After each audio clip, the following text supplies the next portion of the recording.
W-2 or 1099? The real question isn't just which one is better, it's which one is better for you. So in this video, I'm going to break it all down and we're going to cover what exactly a 1099 independent contractor is, the biggest pros and cons of both W-2 and 1099 employment, and most importantly, how to know if the extra money from the 1099 job is actually worth it. With that being said, let's jump into it. First and foremost, if you hear the words 1099 or independent contractor, they mean the same thing. And the first thing that we're going to do is clear up the difference between a W-2 employee and a 1099 employee. A W-2 employee is someone who works directly for the company. What does this actually mean? The company pays your salary. It covers things like payroll taxes, so think like Social Security, Medicare, and they probably offer some type of benefits. So like health insurance, 401k matching, pay time off, so on and so forth. Okay, so for example, if you make $70,000 per year, your employer is actually paying more than that to employ you. They're actually probably paying closer to $90,000 to $100,000. One simple way of looking at that is typically your benefits and cost to the employer is about 30% more than what your salary is. Now, on the other hand, a 1099 employee or independent contractor is considered self-employed, like you are your own business. The company you work for pays you, but they don't cover things like payroll taxes and benefits. So this means that you're responsible for paying everything, your own taxes, your own retirement, your own health insurance, so on and so forth. So if 1099 contractors don't get the benefits and have to cover their own taxes, why do so many people still choose it? Well, the answer is simple, because it can pay more. Now, does that automatically mean you go to 1099 employment because it pays more? Well, not necessarily. And that's why we have to dig a little bit deeper into the benefits and disadvantages of both. Hey guys, real quick, if you're still watching this video, it's because you're getting value from it. We enjoy making these videos, and when you subscribe to the channel, it helps us grow, which allows us to keep making more and more videos. So if you get a chance, please hit the subscribe button. With that being said, let's jump back into the video.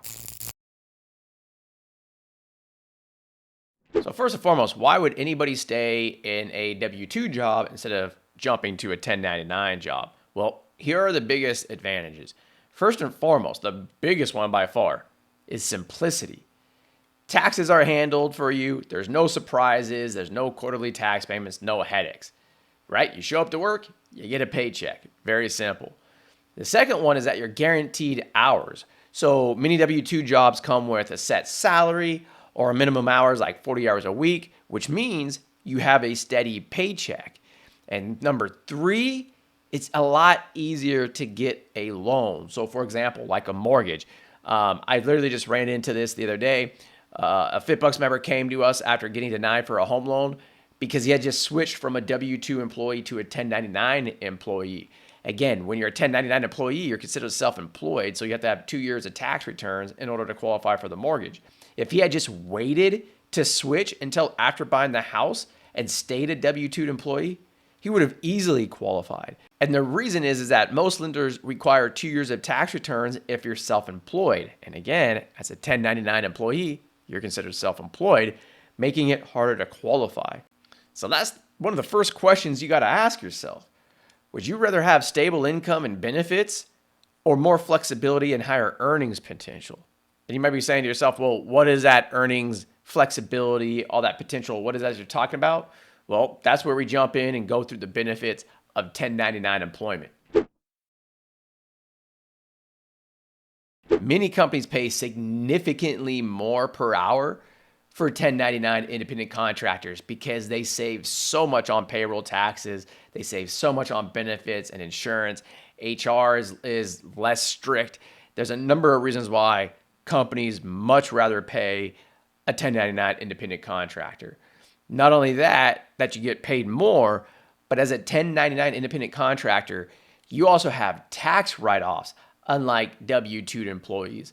So for example, independent contractors can write off business expenses. This can include like travel for work or Con Ed.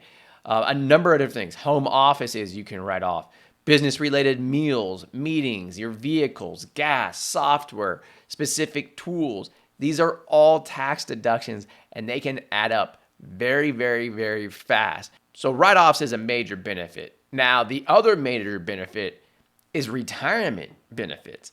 As a self employed individual, you have access to tax advantaged accounts like SEP IRAs or 401k. So, for example, with the SEP IRA, it allows you to contribute up to $66,000 per year as of 2024. A solo 401k is very similar to a traditional 401k, but again, with much higher contribution limits. And yes, one of the big questions that I get is if I do those things as a 1099 employee, can I still do a Roth IRA? Yes, you can. So, with the right financial strategy, 1099 employees can actually build wealth a lot faster than W-2 employees. So the real question becomes, how much more money do I have to make as an independent contractor for it to be worth it not to be a W-2 employee? So to answer that question, the next thing you need to do is